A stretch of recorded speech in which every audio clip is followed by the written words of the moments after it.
Bonsoir à tous, j'espère que vous allez bien et j'ai une bonne nouvelle parce que je vais vous parler d'un jeu très attendu sur PlayStation 5 qui n'est autre que Marvel Spider-Man 3. Alors oui, le jeu ne sortira pas tout de suite, mais comme vous le savez, euh, ça me permet aussi de donner des nouvelles d'autres choses que j'avais peut-être un peu oubliées. Mais comment vous expliquer ça? Je vais vous parler de Marvel Spider-Man 3, de Wolverine et de Venom. Alors, je vais quand même commencer par Marvel Spider-Man 3. Je pense que c'est le jeu des trois qu'on attend le plus, pour être honnête. Même si j'attends beaucoup Wolverine et Venom. Mais pour revenir à Marvel Spider-Man 3, il y a eu des fuites autour du jeu et même des leaks, comme on dit.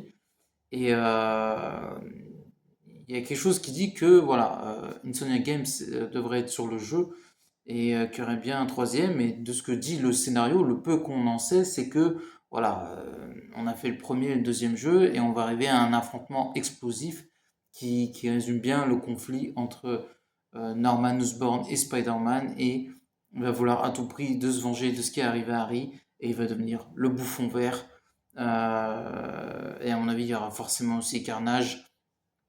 Et à mon avis, c'est qu'une théorie, mais je vois bien non seulement qui est le bouffon vert et Carnage, mais je vois bien le Red Goblin.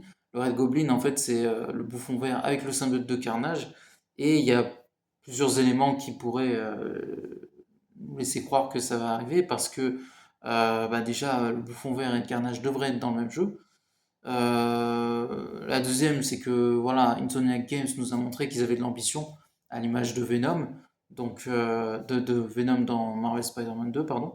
Donc voilà, et puis il y a des liens aussi avec un autre personnage qui était teasé dans Marvel Spider-Man 2, qui n'est autre que Silk, et apparemment il y aurait Insomniac Games aurait voilà, fait des sortes de prévisualisation avant de faire le jeu, et on verrait beaucoup de choses autour du personnage de Silk.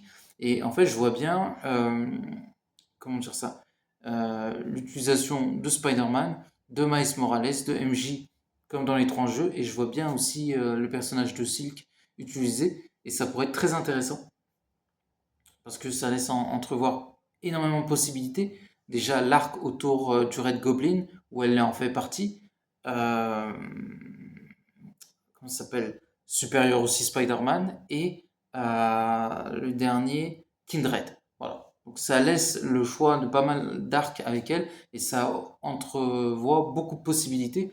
Donc du coup, c'est très intéressant.